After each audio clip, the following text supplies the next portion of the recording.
Welcome to GP. This is episode number 72. We're coming at you after the Silverstone round, and we had another fucking amazing race.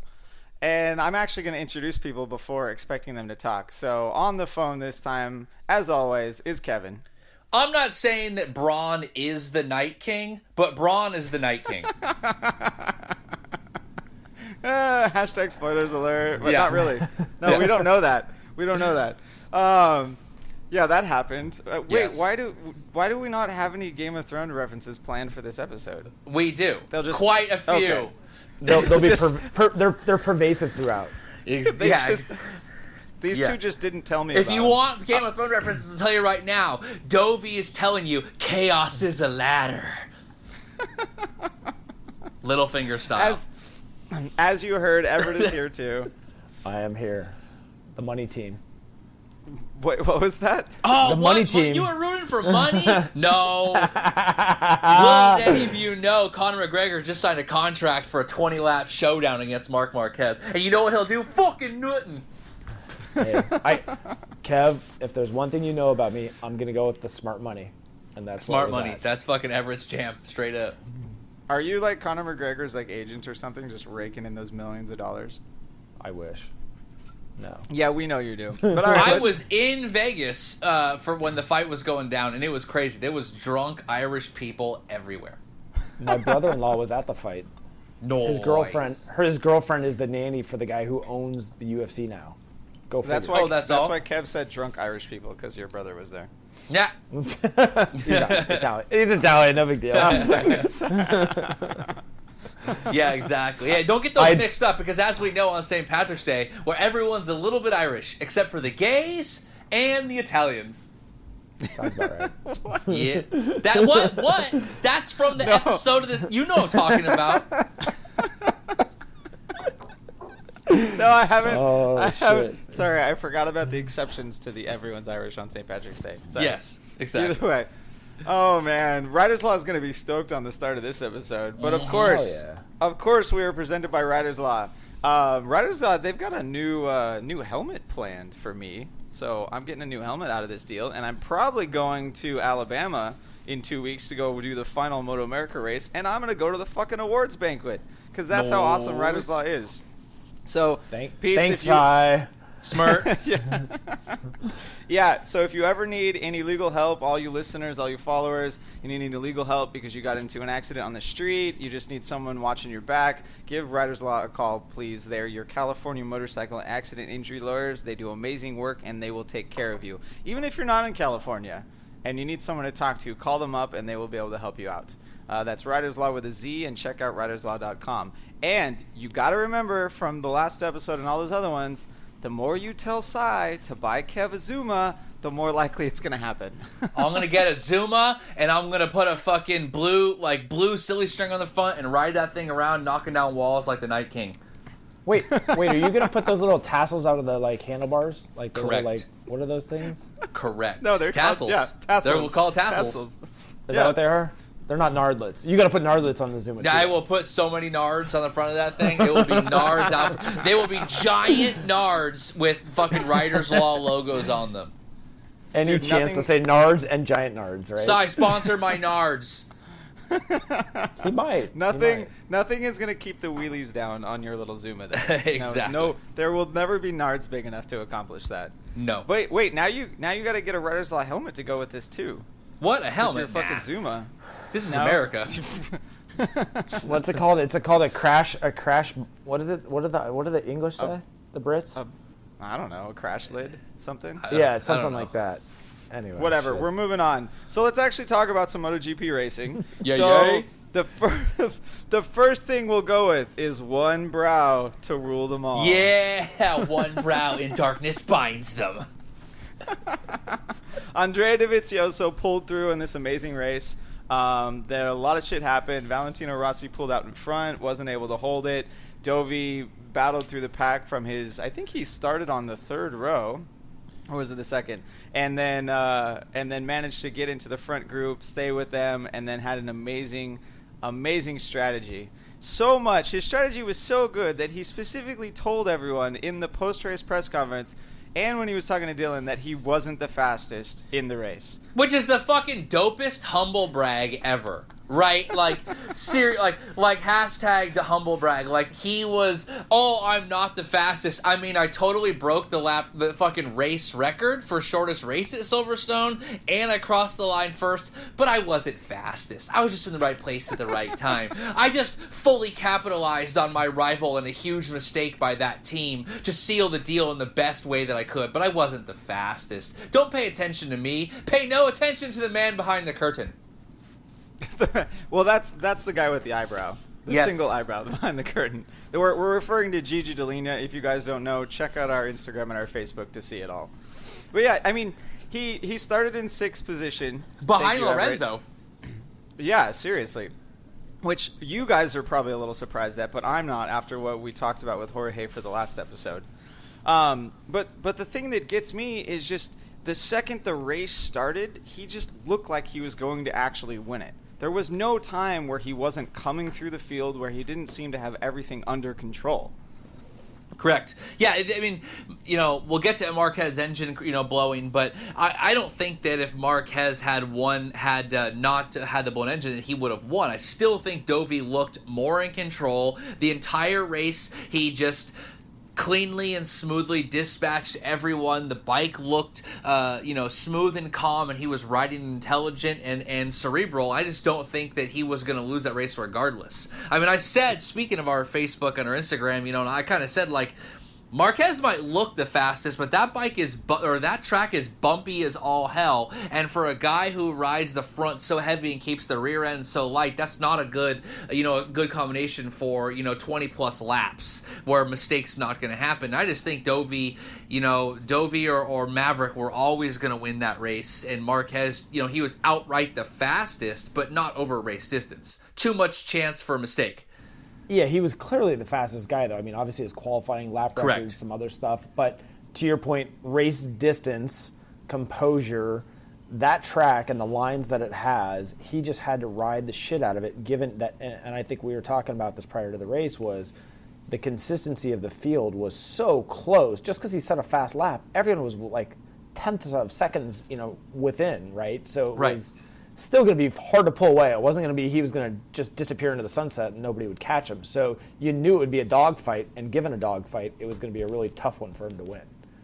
Yeah, it's just simply, too bumpy, in his style, and you saw some pretty big get-off earlier in practice in the weekend, and I just didn't think that he had the win in him on this one. Cal, we weren't sure if he had it. He won it last year. Some people were talking about whether this was a Honda track or not. I don't know. But to me, it seemed like Maverick was going to win or Dovi's, just massive game planning. I mean, basically the dude is like the Littlefinger of MotoGP. You don't pay attention to him. Somehow he's always there this season. He's humble bragging. He always says it's someone else. He plays his, everyone thought it was going to be Maverick versus fucking Marquez, and there is Dovi fucking speaking in his weird ass accent like Littlefinger and just scheming and game planning and taking advantage of all the chaos that happened.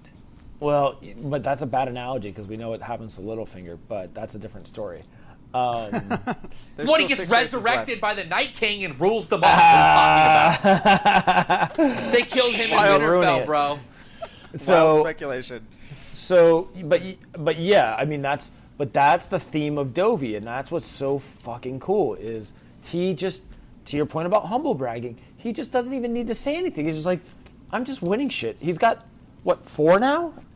Yeah, nobody could have predicted that. Nobody would have expected that. Right, 4 wins, the most wins, and multiple times where I'm not the fastest. I wasn't really trying that hard. You know what I mean? Like, the winglets or the nards actually weren't that great and didn't help as much as you guys think. Like, every time he wins, the first fucking thing he does is downplay it.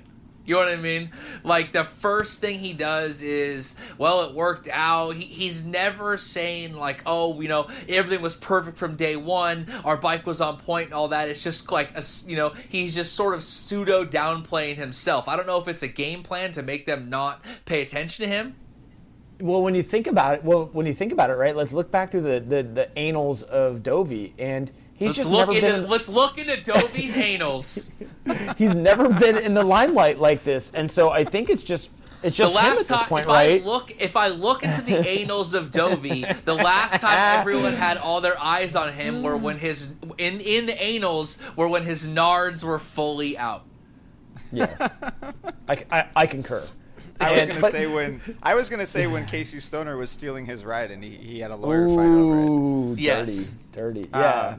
But that's the thing is he's always he's always the guy that's not in the limelight, and so for him to be in the limelight, I think he just really doesn't know how to adapt to that, and he doesn't have the ego for it anymore, and so he just is like just still the same old Dovi, and it's awesome because it's kind of ironic how humble and bragging at the same time it comes off, yet I think it's just how he is. You know, with the sort of ascension of Dovi this year, and with Valentino doing so well for his age, with Zarco kind of, proving, like, I almost say we're seeing a paradigm shift where the idea that if you're not 21 and fresh off a title, you know what I mean, that you are going to, that's the only way you can do well in this series, just isn't the case anymore.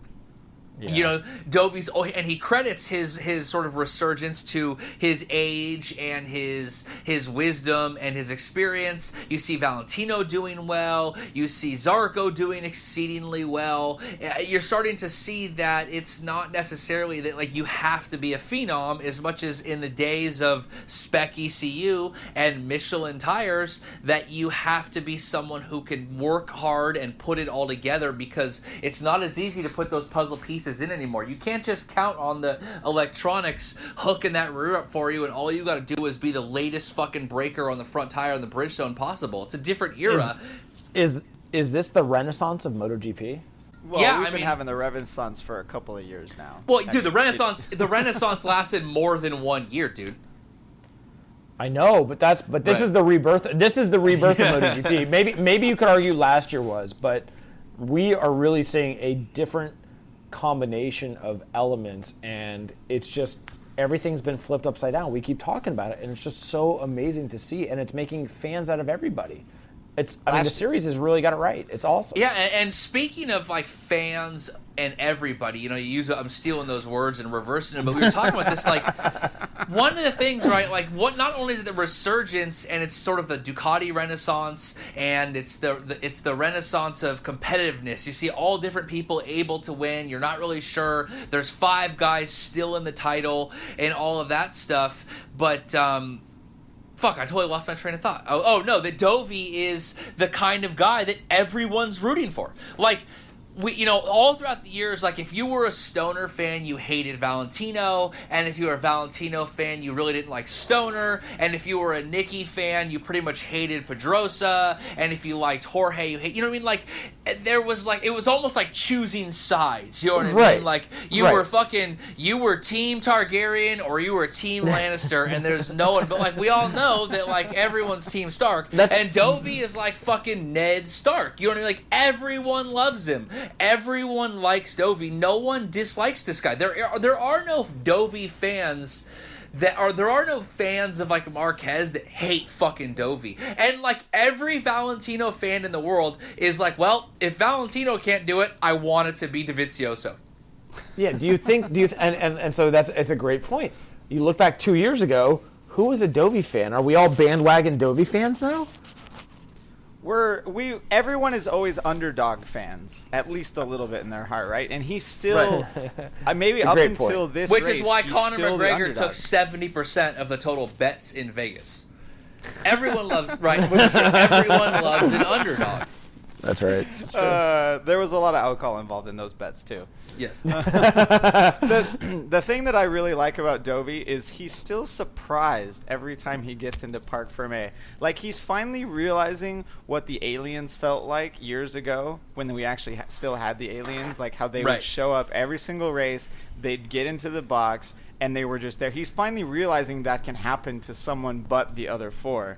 And he's still shocked, and it's very sincere. And yeah, he's still the underdog a little bit. He's still sincere. No one's going to hate him for at least 6 more races. He ain't shocked, because you know what? No. He 4 knows, wins in, you ain't shocked, yeah. He knows what's in that salad box that no one really knows yet. He knows the secret cheating thing that Ducati has made is in there. Some kind of late night unibrowed fucking derived mastery is hidden in that salad box. It's still there regardless whether they use the hammerhead fairing or the nards or not. There's some secret shit going on in that thing, and he knows what it is. He ain't surprised. Well, it was published this last week that that Ducati has some special software that's helping them analyze the tires. And yes. If no one else has it, I mean, a lot of people are probably saying they're fucking cheating. They are analyzing that back ring. The back rubber is getting analyzed. I mean, we always said if you ain't cheating, you ain't trying. It's prototype racing. Push the limits. Ducati always does it. So, software, salad boxes, nards. If you guys don't know what we're talking about. If you guys don't know what we're talking about, Matt Oxley wrote an article, Emmett wrote an article, and by the way, Emmett, we need some money at some point because we pimp you way too much. But there's an article where they've teamed up with an Italian software company that's written basically some gangster-ass software that is within the parameters of the spec ECU, the hardware and all that is able to basically analyze the tire wear all throughout practice and really basically give you the best setup for long-term race usage and self-adjusts on the fly or something like that of where the tire is where. No. You went too far. I'm paraphrasing here. Right. It's not in the spec ECU. It can't be inside the spec ECU. I'm pretty sure, I'm fairly confident that it is standalone software that they use outside of the motorcycle to analyze tire wear. And it's a simulation of the tire. They simulate every single layer. They simulate all the different temperatures of those layers as the tires are wearing, and they simulate they plug in real data that they get on the track during the race weekend. And that helps them pick the best possible tire for the weekend. Right. And the telemetry. I think the thing that's working out great for them is Dovi is the kind of rider that can take this data and apply it to his racecraft, right? We complained about Jorge not doing that. The kind of data we're talking about, I mean, I know Rob basically jizzed in his pants when I sent him the link, when it talked about it had the ability to differentiate on wear from spin and from heat. You know what I mean? So this is differentiating the carcass on how the tire when the temperature of the tire reaches certain points, whether it is caused by tire spin or heat in the carcass from grip and hooking up. So they're able to predict, wear and temperature levels of tire halfway through the race on the left-hand side, and this temperature or this wear is coming from, say, tire spin and not grip and heat in the carcass, and so they can adjust their races based on that. Well, and it's helping out. It's brilliant because Ducati was plagued by this for the last 5-8 years, that they couldn't make it past halfway. They literally had the bike, the power, the whole nine. They just couldn't get the tires to last while everyone else could. And now it's kind of ironic because it's the inverse. The other teams are actually having tire degradation in the later stages of the race, and yet Ducati's is working great. So it's pretty ironic. It's pretty cool. They're finding the right things. Ducati couldn't beat them on peak frame, so they had to go a different route with nardlets and a cheater motor and cheater software now too. And I want to point out that this is not the first time Ducati did this. They won a race with Loris in 2003. They put him in their third race, but they were riding Michelins, the same tires as Valentino, and they openly admitted they decided to switch to Bridgestones in 2004. Because they knew they couldn't beat Valentino on the same tires. But so they had to get some kind of advantage, so the long haul game was join Bridgestone, develop tires for their bike that would give them advantages that anyone on Michelin wouldn't have. And obviously we know how that played out with how, advantageous having Bridgestones in 2007 really was. And now we see them, not just learning from their mistakes when it comes to things, but learning from looking back and saying, fuck it, we should repeat history. Let's take advantage of a tire situation and have something that no one else has. Yeah. Real quick, I got to give a shout out to Knock on that one. I think he might be the first candidate ever for a Brother GP Hall of Fame type thing, because he has coined peak frame, and it is in every episode almost at this point. People, we constantly have it talked about. You know what I mean? Like, to the point literally where the Yamaha was not accused, but the rumors of they're running the 2018 frame, and I instantly had multiple comments of peak frame. You know, like multiple peak frames. You know, mind blown. We'll get to that in a little bit. All right, let's transition over to the one fatal team mistake this race. So I think this is the first time that HRC has blown an engine in a race since 2007. Phillip Island, motherfucker! HRC don't make those mistakes, man. No, they're an engine company first, and then they build a motorcycle around it. Like, engineering is number one. Rossi will tell you about that. Yeah, seriously. Yeah, the they don't bike, give a shit not about the rider either. Yeah. So I think the one talking point here. I mean, obviously we know that Marquez is still in the championship, but the luck involved this year is throwing the championship all over the place. And did we actually cheer a little bit when Marquez's motor popped? I didn't. Fuck yeah, we did. I didn't. I did not, because I'm a Marquez HRC fan. However, it was good for everybody. Dude, you probably think Cersei's who should be the queen too, because she'll be like Law and Order, and everything will stay all good. She is a bad bitch, man. She's a bad bitch, no doubt. It's fucking no. I mean, me personally, I'll tell you right now, I fucking jumped up and I was like, yes! Like, hands in the air. Like, you can't cheer a rider crashing. We talked about this before. We can't even cheer Alex Marquez crashing because, like, you know, did he break his wrist? No, he's okay. Okay, then we can cheer. Like, you never want to cheer someone crashing because of injury, the potential. You know, we've seen this too many times in the last 5 or 6 years. But a blown engine, and then fucking Maverick flies right by, and then Dovi flies right by. I'm like, fuck you. I mean, I was walking by, dual-wielding middle fingers all day long. You know what I mean? Spin. I was bummed out for this race, though, because his pace and how close the field was at the front, I really wanted him to be there to fucking mix it up with all those guys. And then when he blew his motor, I was like, fuck. However, we think the war, not the battle, it's better for the series. I mean, it's great how close it is. And now he's got to push it more and more each and every round again. And it's just so cool. It's fucked up. That it's cool. was the motor. That was the motor that was unsealed or sealed, for the Brno round, and it only had 20 something laps on it. So that is a young motor too. The plot thickens. It was a baby dragon. That basically his motor blew, and now there's an ice dragon flying all over the fucking lands of MotoGP. Somebody got fired, dude. Straight up. Right. Some dude seppuku. I mean, you know what I mean? Like, yeah, exactly.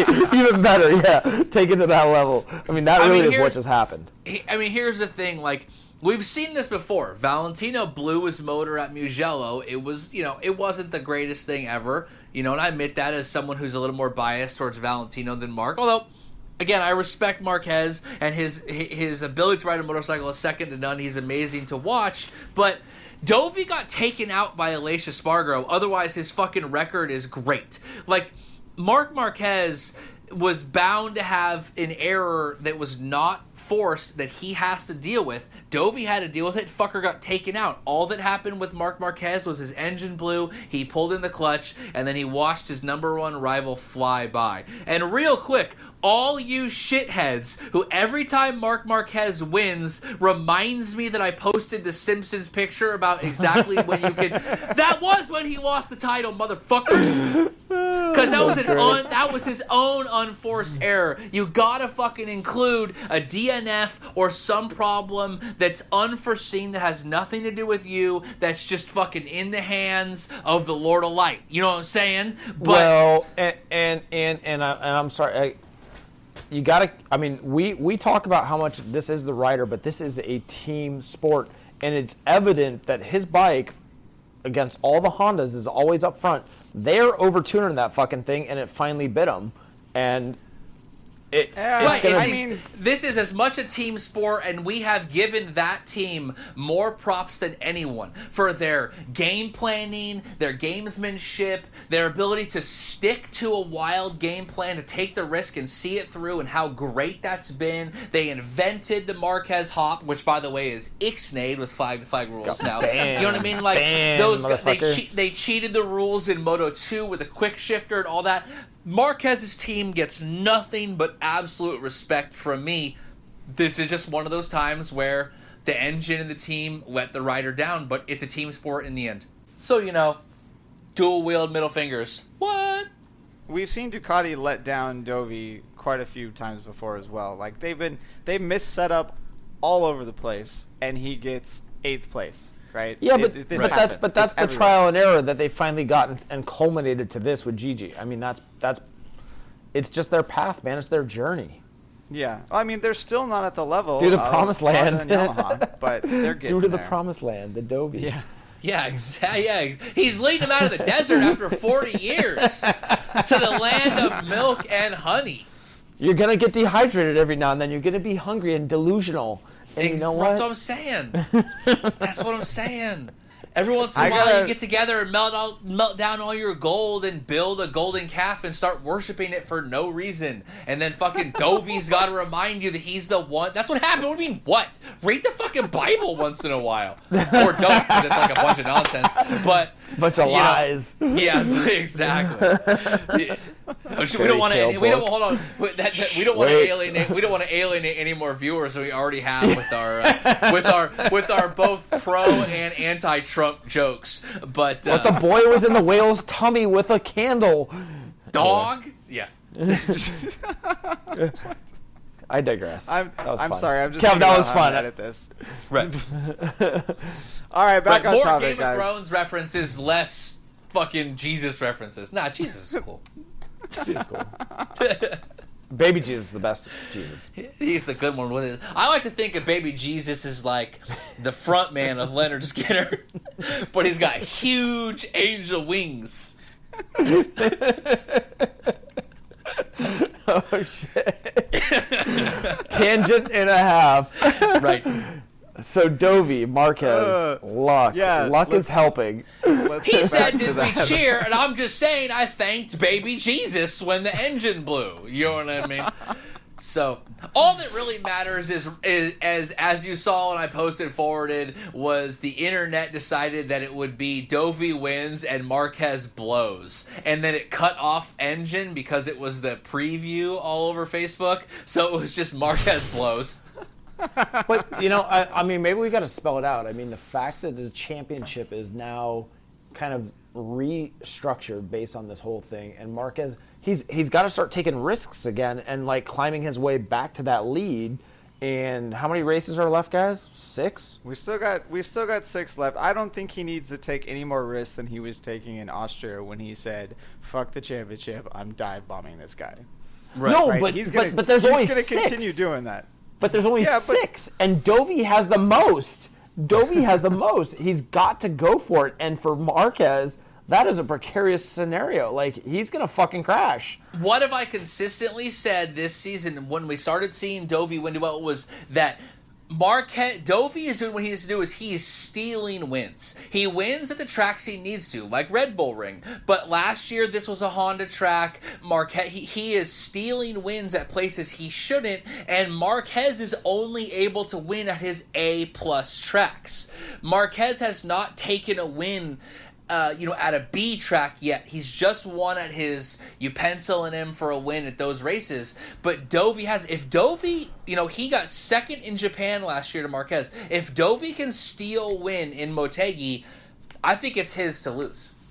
He's, because we've talked about the second half passiveness, and if he settles in and starts getting thirds and fourths, Marquez will fucking Dude, he'll just be crazy-ass Marquez and keep going.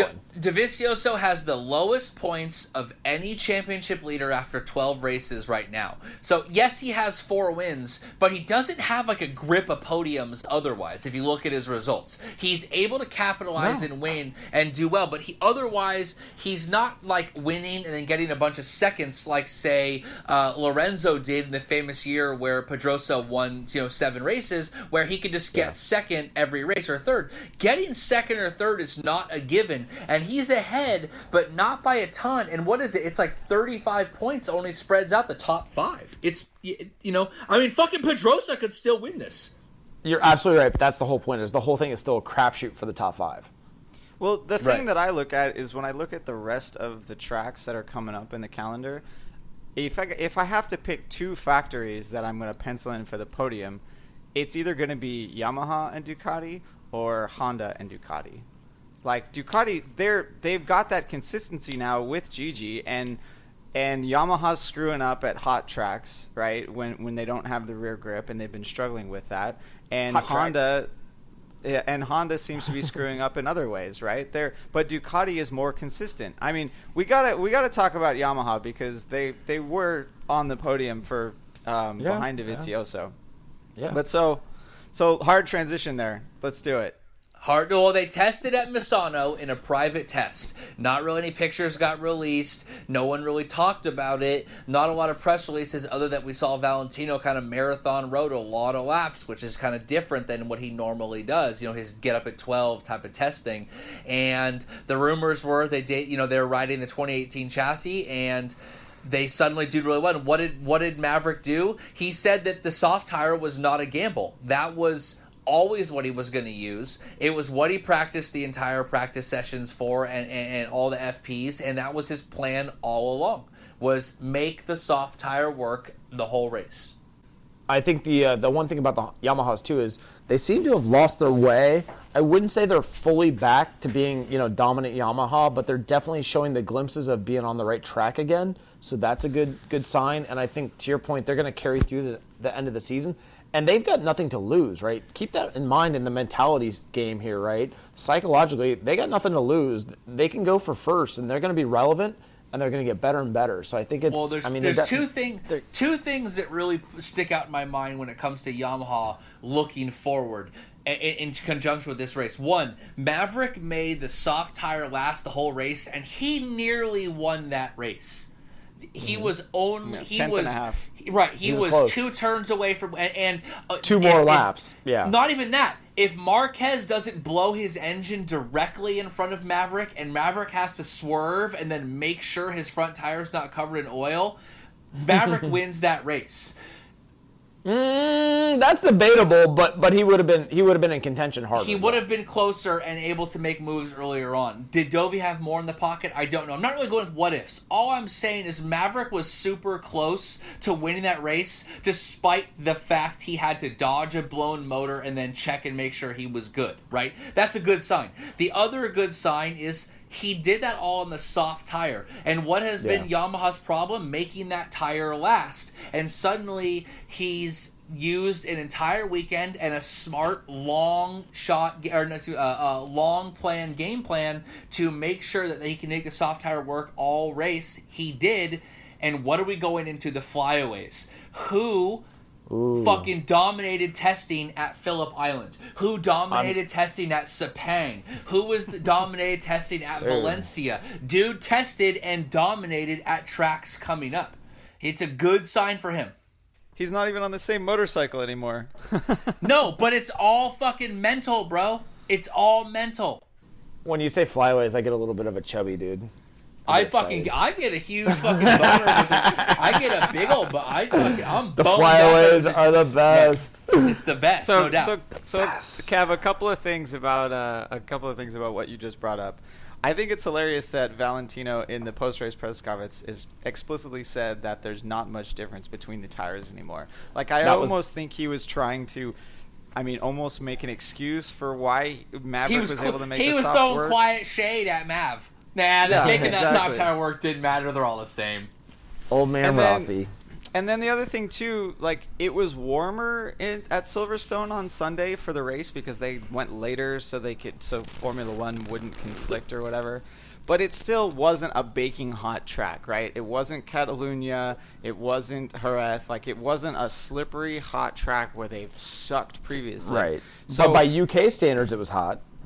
Yeah, it was baking hot by British standards for sure. But I mean, it's just like I'm still worried about Misano, even though they tested there. I'm still worried about Aragon. I'm still worried about a few of the other tracks left on the season because if it gets hot, Yamaha's just going to lose a couple tenths a lap.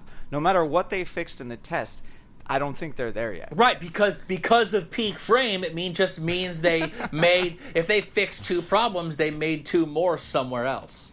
Yeah, I mean, and the 2018 frame, it's kind of interesting that Mav and Rossi both jumped on that because they were button heads about whether or not to go with that version 2 frame that they released a little while ago. Well, that's because both assholes thought they were in the fucking fight for the title, so they didn't want to give it in the other one, and then they turned around fucking 3 weeks later, and Dovi's on the Iron Throne. No one saw that shit coming. Bonsai motherfuckers. Yeah, right. He just didn't give a fuck. He just did his thing. That's exactly what happened. No argument there. Yeah, that's Dovi a fair could win one, the Kev. title twice before the next season of Game of Thrones. Fuck. Oh, don't Mind say blown. it like that. Oh my God. He should just do 250 as well. Just go after Moto 2. Sorry. Yeah, exactly. 250. Race both series. Fuck it. All I'm saying, Rob, is that we see some things leading to the races that give Yamaha confidence, which is we don't know if they solved their tire wear problem, but they certainly addressed it. It didn't, they clearly made headway on it, and we're heading into rounds where Maverick has been the fastest and has experience going well, testing well, working well. They have data and all that. All I'm saying is we're leading into an era or a part of the season where he should have a lot of confidence, and confidence is worth a fucking ton. I don't care what anyone says. 3/4 of fucking how fast these guys go is based on how good they're feeling, how confident they are in it. See Lorenzo the past 18 months. I mean, but you look at the race, and Rossi was really fucking dominant, and then then they threw him the BRK sign, and you're like, all right, engine braking map. I mean, what happened to Rossi? Yeah, let's take what Kevin just said and pivot to Rossi. So it honestly seemed like after the entire weekend that he was never actually confident that he could win the entire race. He never said it. He just said the podium was their goal. Yeah, he was even saying fighting for third. That's typical Rossi fucking bullshit that he just downplays his shit and then he comes up with some magic and wins. I don't know. He didn't seem as like jovial and like kidding about it like he Upbeat normally about would. it, Yeah. Fair. So he didn't say sincerely 8 times.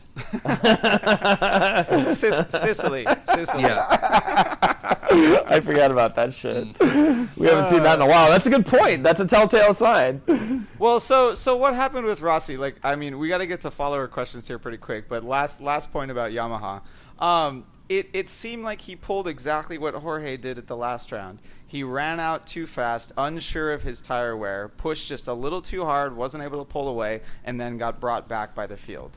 Like, where did this come from? Rossi's not Zarco. Rossi's not Jorge on a different bike. Like, this is Rossi's not Zarco. Dude, fuck you. Rossi's not Zarco. Zarco couldn't fucking slobber the sweat off his jock if he wanted to. What are you fucking talking about? Well, Zarco's jumped out to the front. His analogy's fair. He jumps out to the front, dominates for 3 laps, and then falls back. I mean, that's what Zarco does is get one... He gets one podium once, and everyone fucking loves him for half a second. Rossi wins a race and gets a bunch of podiums. Like, is he too old? No, Kev, you know I'm not on the Zarco hype train. You took it absolutely the wrong way. That was great, though. I love that he did. It made it fun and entertaining. Right, someone's got to fucking save this shit. No, but so this is... Rossi didn't play the smart tactical game like we kind of expected from him. This was a rash move to pull out in front and just kind of go for it. Where the hell did this come from? A young, aggressive rookie? Yeah. What the hell? But I mean, like, it's kind of one of those things in racing. You jump out in front, you see yourself leading. Do you just randomly slow down? Or are you just like, well, I'm leading, I keep going? I mean, it's kind of one of those catch-22s. Like, you almost know I can't make this last, but it's not like you can just slow down, because the whole point of the fucking sport is to go fast and be in front. You know what I mean? Like, it's like when if you're Tom Brady in the Super Bowl and you're down 28-3 and suddenly you start throwing hella touchdowns, do you stop throwing touchdowns because you're like, wait, what's going on? Why is this so easy? No, you keep throwing touchdowns. Yeah, but Dovi and Mav make us think that the optimal choice for the entire race was for him to not do that, right? All of them explicitly said they just kind of sat there, drafted a bit, found out where they could gain time without burning up the tire, and save tire the whole time. Rob, you'll appreciate this. This was like in bicycle racing, the peloton, and he was like the lead guy that they were all measuring off of, and he was the idiot. He was the fool at the front, and he should have really not been that guy. And they should have let Marquez be the benchmark. I almost feel like him slowing down after 3 laps and getting back into the pack with them would have been a great idea. Like, yes, fucking slow down, save the tire. And he wasn't going that much faster, right? Yeah, he only pulled out a couple of seconds, and then he held the gap, and it was stationary until they started pulling him back in. But that was enough to overheat the tire and give him just not that little bit of grip towards the end of the race. Pushing his ass off because he had no draft, no benchmarks. He was probably just fatigued more overall, mentally and physically, right? So yeah, Silverstone has that long straight where the draft is worth quite a bit. That track looks exhausting. All those S's. That track on such a beautiful afternoon looked like perfect fucking cricket weather. I would have played. Yeah, you know what? I love a solid game of cricket. I don't know about you guys. What the fuck was going on? And literally, Valentino's in front, leading from the whole shot like we've never seen. Dovi's on the charge. Marquez blew an engine, and we're discussing the perfect temperatures to fucking play cricket. What in the hell was going on with Nick Harris? Can we start a petition? Ban Nick Harris. Fucking ban him. I mean, literally, shame. Shame. Right. I mean, what in the hell was he talking about? Hey, but that grass was green. He's right. It was some green. No, don't get me wrong. That was some well manicured lawn. I'm not disputing that fact. God damn it. He tried these British guys get just so insane about their home race. They thought Lowe's was going to podium or something. It was like, what? The thing that bothered me the most about Nick Harris's commentary was that the corners and the names of the corners were more important than what was actually happening in the race. Oh, Every single time, it was Maggots, Beckett's, and Chapel Curve and the Hanger Straight. Maggots, Beckett's, Chapel Curve, and the Hanger Straight. He doesn't know who's in the race. That's why. But he knows it's fucking ideal weather for cricket. Like, look, only 3 cultures in the whole fucking world like cricket. You know what I mean? I know. Wait, what's the third one? In fucking India, Australia, and New fucking Zealanders? England. Yeah, exactly. Oh, I didn't know that Australians like cricket. No, I didn't know that. I don't even think they like it that much. They're too drunk to notice. They have to. They have nothing else. Every day in Australia is perfect cricket weather. Yeah. That's true too. Good point. All right, you're depressing me with Nick Harris talk, so let's move on. Moving on. Why do we talk about that guy? He's such an idiot. Because just when I think because last time I made a tirade about it that we actually had to cut because it was in such poor taste. So I'm fucking hitting this for a second, right? And the fact, right, and everyone wants to know what happened with that episode. Fuck you, we're not talking about it. But what the fuck is he talking about with fucking cricket?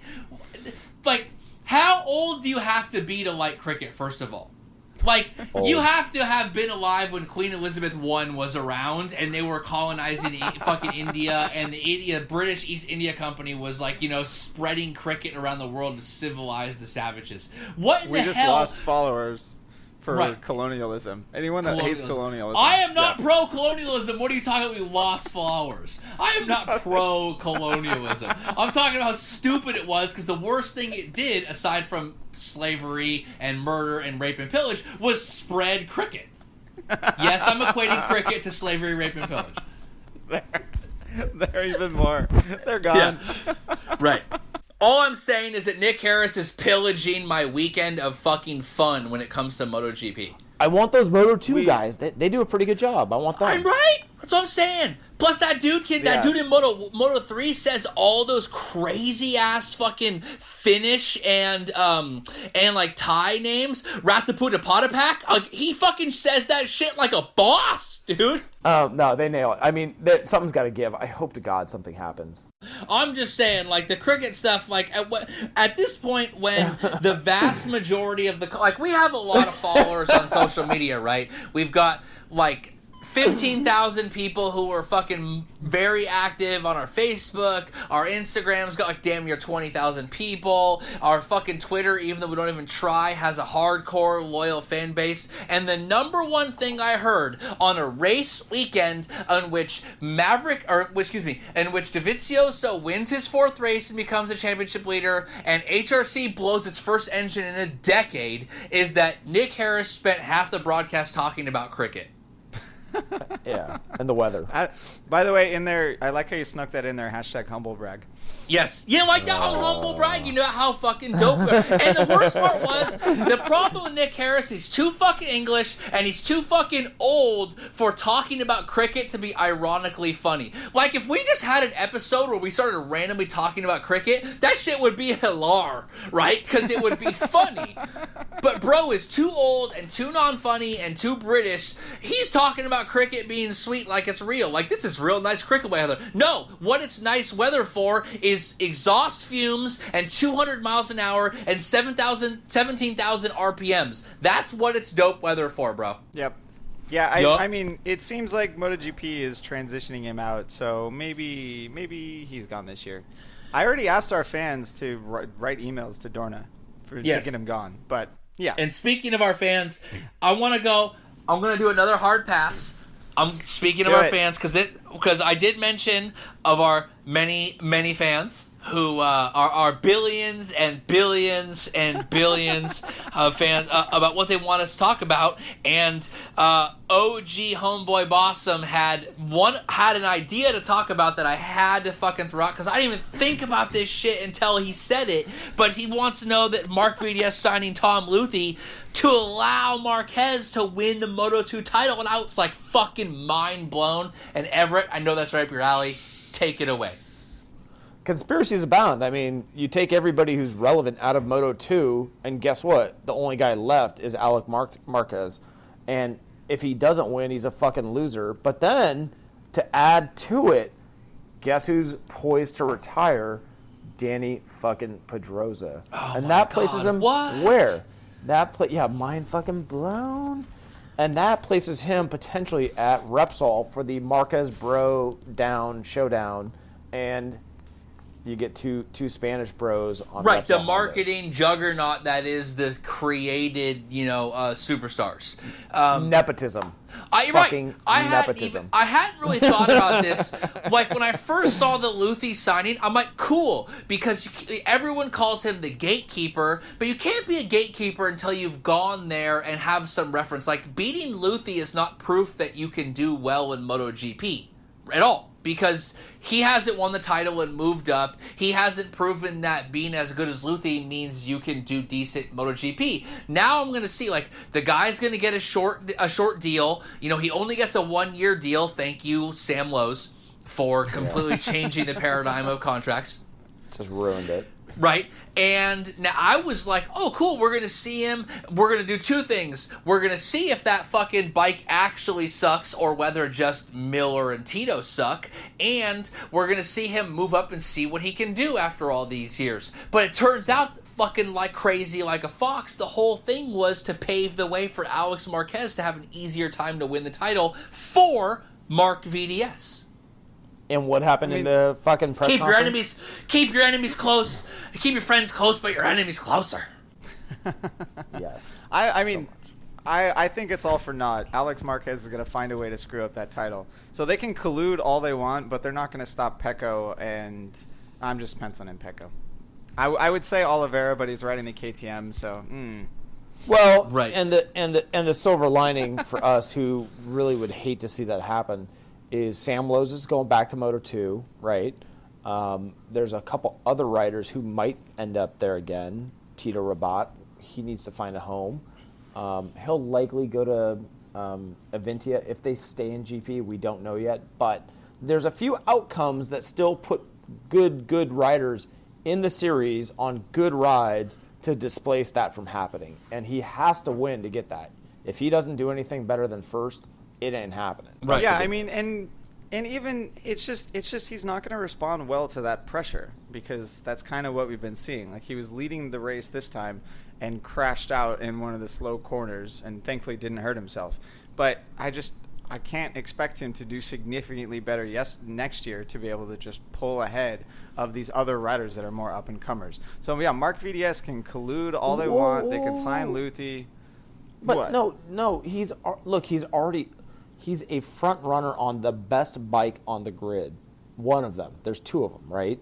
Yeah. And if you take everybody else out, Nakagami, Luthi, the only guy going back is Lowe's. I ain't holding my breath on Lowe's.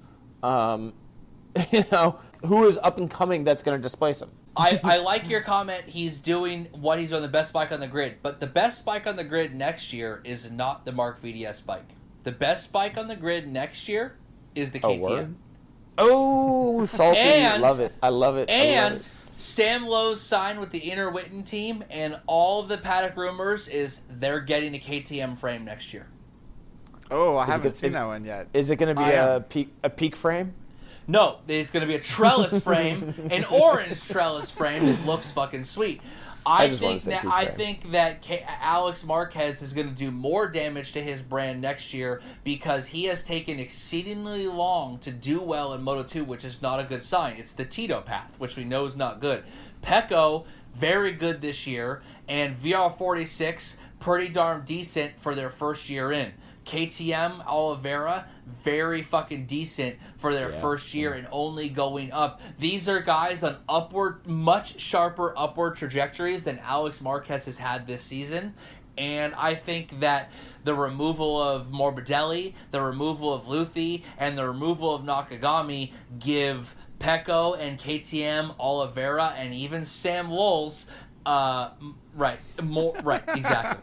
Right. Laugh track. I love it, Kev. Make no mistake, I love it.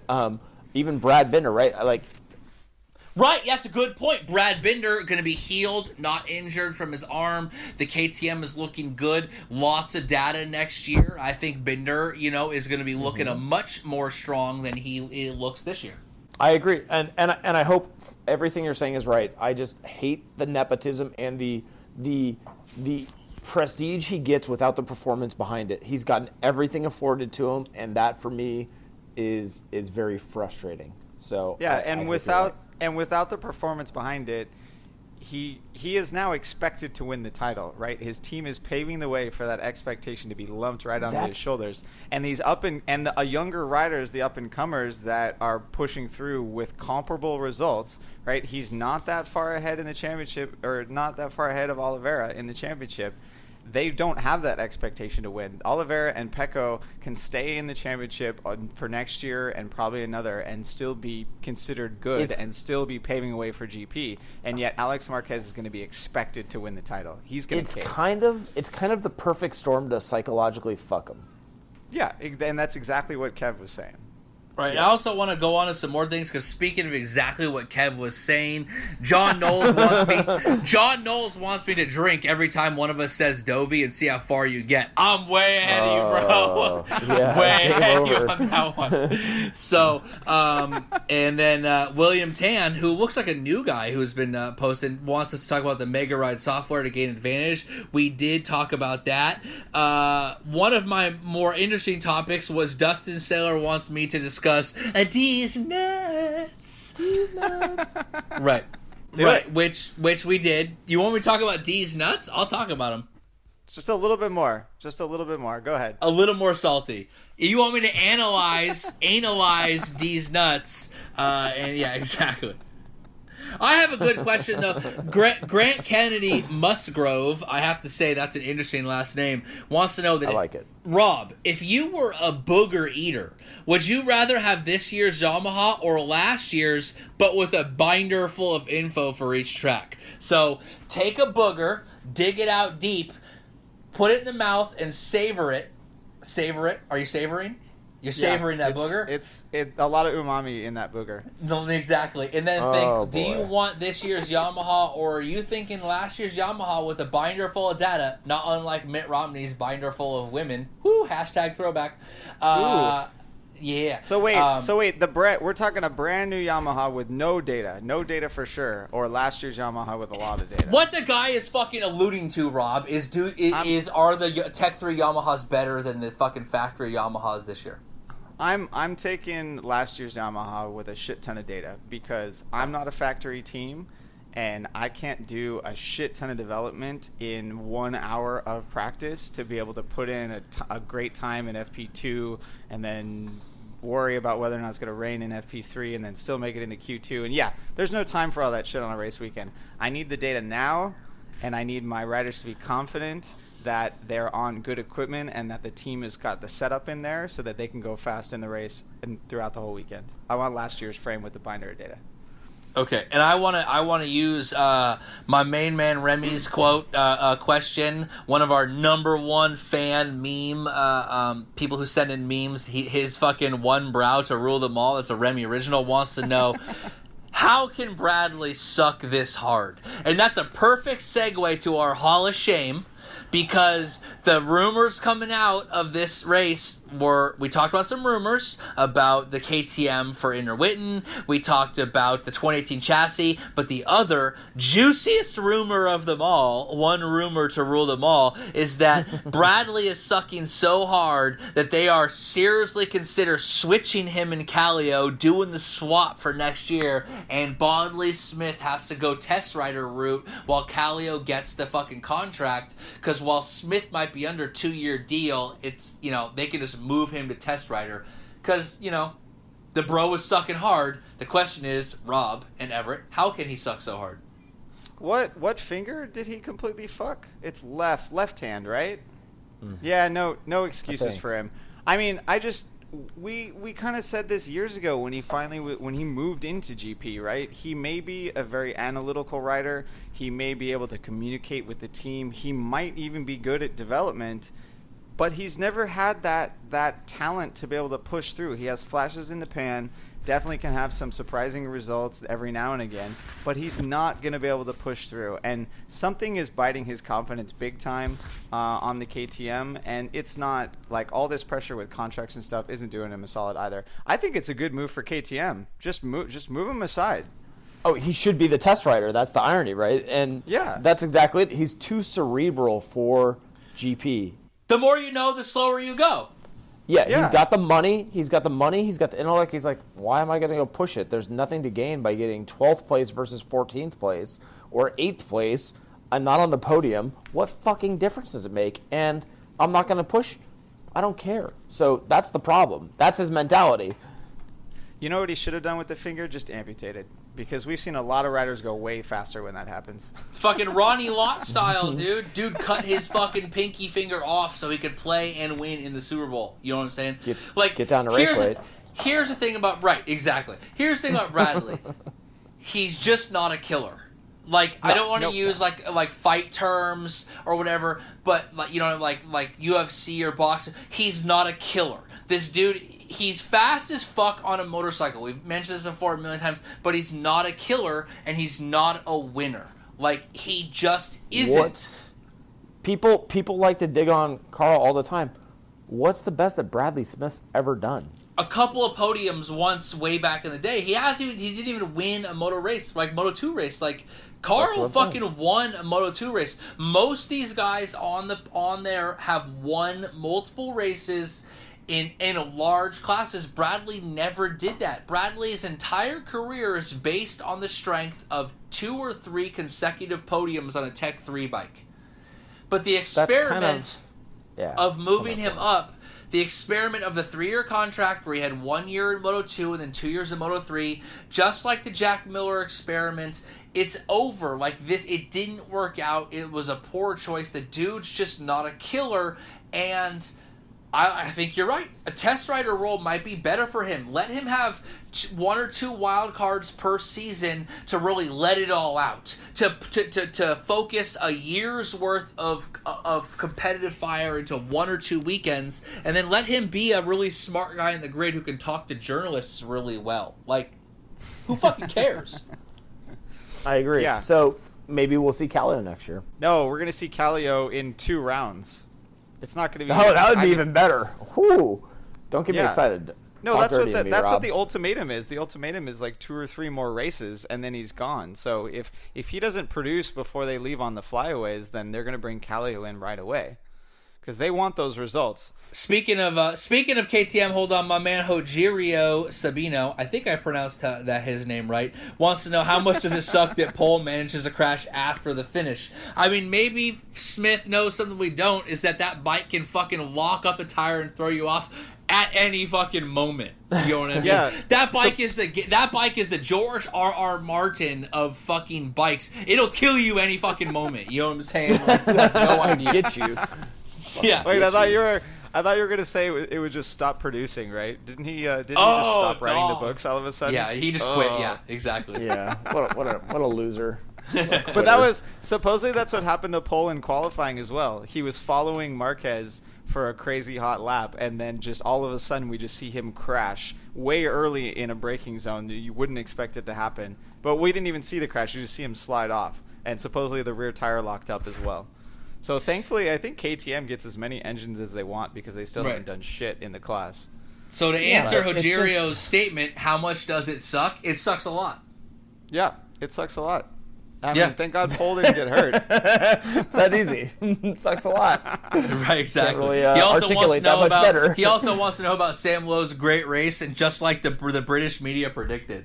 Oh God! Don't even need to talk about that one. Don't even. Yeah, moving on. Jeez, all right, Kev, give us 2 more, and then we'll close this one out. 2 more. 2 more. Okay. Aprilia setting the precedent in the paddock for busting their own factory contracts with underperforming riders. Now KTM dumping Smith. We basically covered that. Is sometimes there's paradigm shifting things. Ducati joins Bridgestone, and suddenly we see Bridgestone become the sole manufacturer. And in this case, Sam Lowe sucked. Everyone knew really early on, and they're just like, yeah, fuck your contract. Like, you know, fuck yo couch, fuck yo contract, Dave Chappelle style, said, yeah, you're not in GP anymore, bro. And suddenly that reminded every rider and every factory that, your contract means fucking dick. Well, I think it's also, too, due to the resurgence of Moto2 riders, because Zarco and Folger are showing us that maybe the rider that you don't expect to be phenomenal because he's not Marquez can still do well in the class, right? So the other teams are now more willing to take risks on other people, right? They have that grass is greener on the other side on the other side mentality, and they're not sticking with Pole and Bradley for 3 years or for 2 years just because they don't think that there's anything better. They now wonder if that guy in Moto2 is better, and they're going to sign him instead. Right. Yeah. All right, last one. Okay, James Doyle wants us to discuss cake and bacon. Cake is the shit. And one of the best things about being an adult is that you realize you don't need a reason to buy a cake. The reason can just be that you want cake. Like, it doesn't have to be someone's... Like, when you're a kid, you think, fuck, it's someone's birthday, we're going to get cake. Or, fuck, it's Easter and someone made, like, a bunny cake or whatever. But then, like, when you're, like, 26, it dawns on you, I could just buy that cake at Safeway. And I could have that cake for fucking dinner. It's the shit. It was Luca's birthday yesterday. And, seriously, like, cake all weekend. Like, I like how when you're a kid... You get cake for like one day, but then when you're an adult, you can have cake for the entire weekend or the whole week or whatever. But then, and it doesn't even have to be your birthday. It could be someone else's birthday, and you just. It doesn't have to be anyone's birthday. It can be Tuesday. That's true. Right? I'm actually. Look, tomorrow's Wednesday. I'm gonna go buy a bundt cake tomorrow because they're fucking delicious. Everyone that's listening to this right now, I want you to have a cake for dinner, and nothing else, just a cake. And send me what kind of cake you had for dinner. The most interesting cake gets something.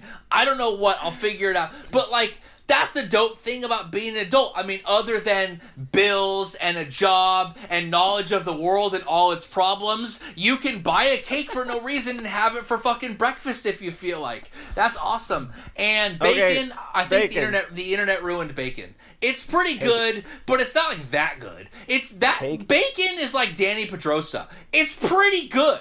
And for the most part, you're down. It's fucking sweet. But it's not that good. And if it wasn't for Repsol, a.k.a. the internet, constantly making you think it's way better than it is, you'd just be like, bacon's pretty good once in a while. Yeah, I like bacon. It's good. But it's not like the end all. You can't have it every day. You got to save it for good times. Right. Well, yeah, that's like heart disease and way too much salt. And yeah, no, I'm not going to ruin bacon. It's like Cal Crutchlow. It's salty as fuck.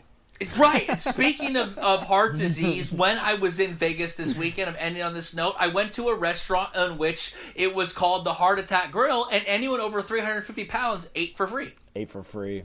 Oh, it's got my nothing God. with anything. God bless America. Are you serious? Right there. Fucking God bless America.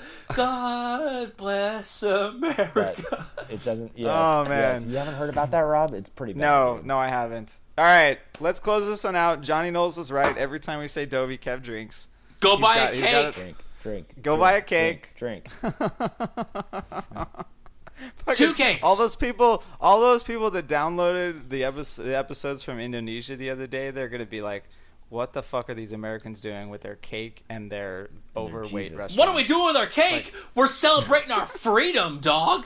If you hate us for our cake and our freedoms, if you don't like it, you can get out because these colors don't run. No, we're gonna share. We're gonna share the cake. Come over, have some. It's amazing. Yes. Well, they don't like pork either, man. Oh, well, that's fine. We already talked about bacon. Come on, man. All right, everyone. Thanks for listening. We will catch you after Misano. Don't get a carrot cake, assholes. If you get a carrot cake, don't listen to this show anymore. That's not cake. It's fake I love it, cake. but it is a cop-out, yeah. Carrot cake is the oatmeal raisin cookie of cakes. Dude, I love both of those things. What the hell are you talking about? I hate you. Fuck that, dude. It's fucked up, dude. It's good, but it's a cop-out. I agree. He's right. All right, everyone. Thanks for listening. Take it easy. All right,